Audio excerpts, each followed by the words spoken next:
Hey everybody, I am going to make some hamburger buns. We're going to have hamburgers for dinner tonight.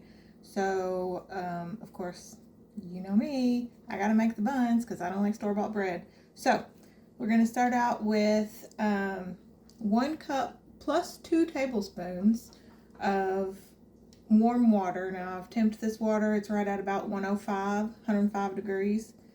And we're going to add 2 tablespoons of yeast to that warm water, and then to that I'm going to add a 1/4 cup, 1/4 of a cup of sugar,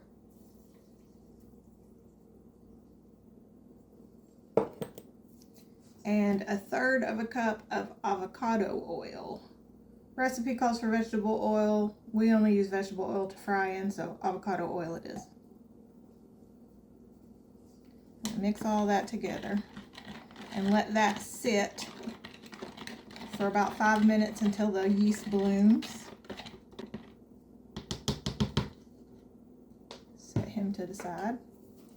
While that is working, I'm going to whisk up an egg. I've got a beautiful farm fresh egg from one of my girls. It is clean. I have washed it.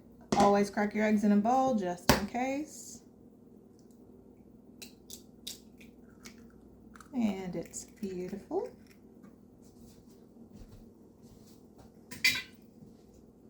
We save our eggshells and feed them back to the chickens. I'm just going to give that a little whisk so that it can combine easily and doesn't make any clumps.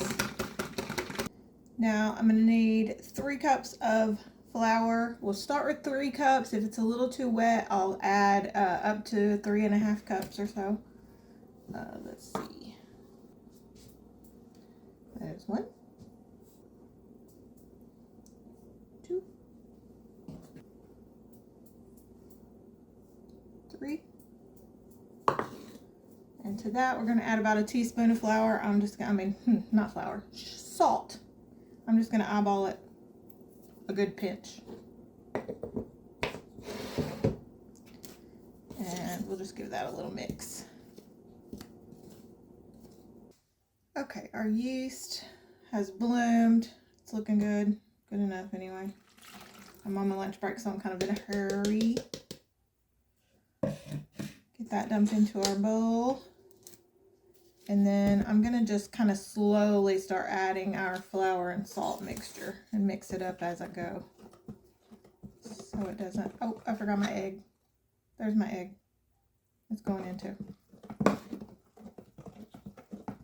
Now you can make this in your stand mixer. My mixing bowl is dirty, so I didn't feel like washing it just to make these hamburger buns. I will do dishes when I get off work. So I'm going to mix it by hand. It will take a little bit more elbow grease. We do have to do 5 minutes of kneading, but that's a little bit of extra workout for me. Lord knows I need it. Probably adding about 1/2 cup at a time. You can use a dough whisk if you want to. Again, my dough whisk is also dirty, so we got a spurtle. I think that's what it's called.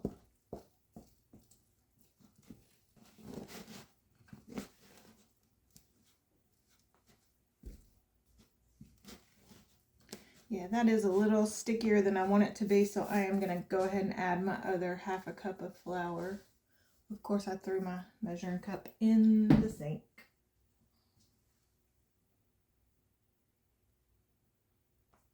We'll go with that. About 1/2 cup, maybe 1/4. See what it looks like. You know, our grandmas didn't measure anything, so we should be fine.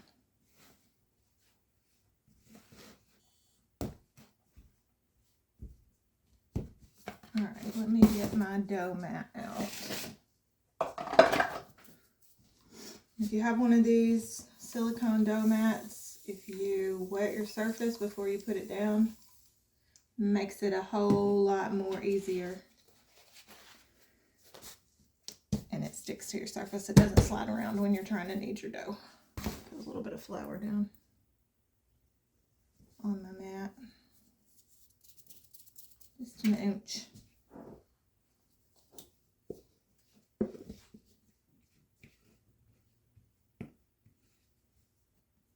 We're going to start kneading this dough for 5 minutes.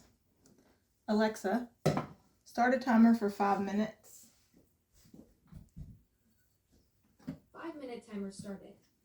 And keep a cup of flour here that I can sprinkle on top if it starts getting too sticky.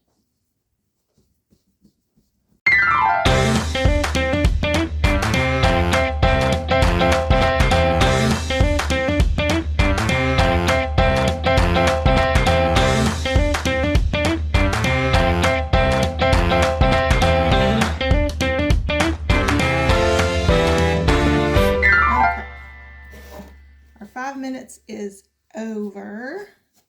Now we are going to separate this into 8 pieces for our buns. Okay.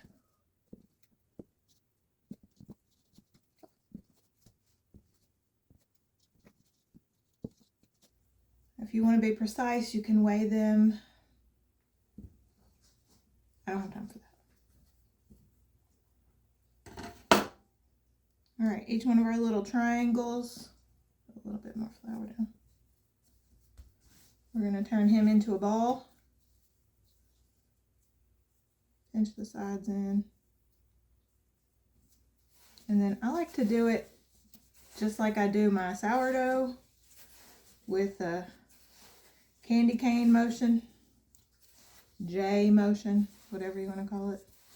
That's the best way that I have found to make round rolls. That's how I do my rolls. That's how I do my bagels. And we need a pan with parchment paper on it. All right, got my parchment lined pan here. And I'm just going to set my little dough balls down as I get them made.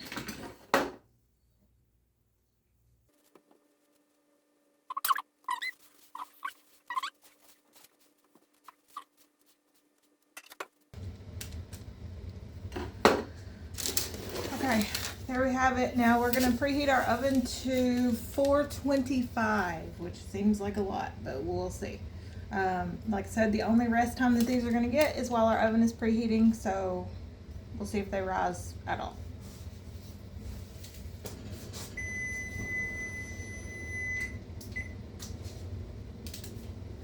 All right, time's up. I mean, they look pretty good. Obviously hot. Right, I'm going to set these on a cooling rack.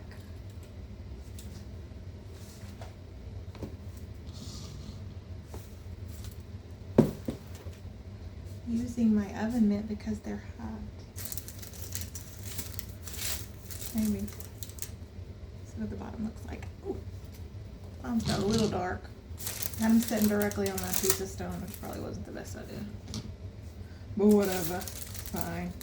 Oh, I forgot. So before I put them in the oven, I was supposed to brush them with egg wash and, sprinkle some sesame seeds on top. I forgot. So that didn't get done. All right, there we have it. Our no-rise hamburger buns, minus the sesame seeds. These have completely cooled. I'm gonna go ahead and cut them open before the kiddo gets home, because once he gets home, it'll be a loud, crazy place in here. So let's see. Let's see what they look like on the inside. Where they split, I mean, you don't score these, so they did kind of split along the edges. So that could be complicating. A complication.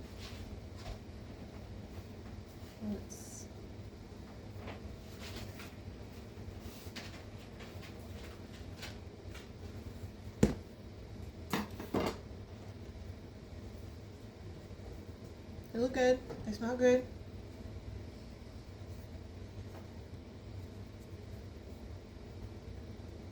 They're kind of ugly. Where they split open. I don't know. I mean, should they be scored?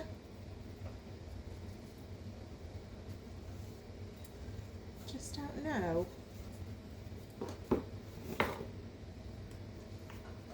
Should I be using a cutting board? Probably. Am I? No.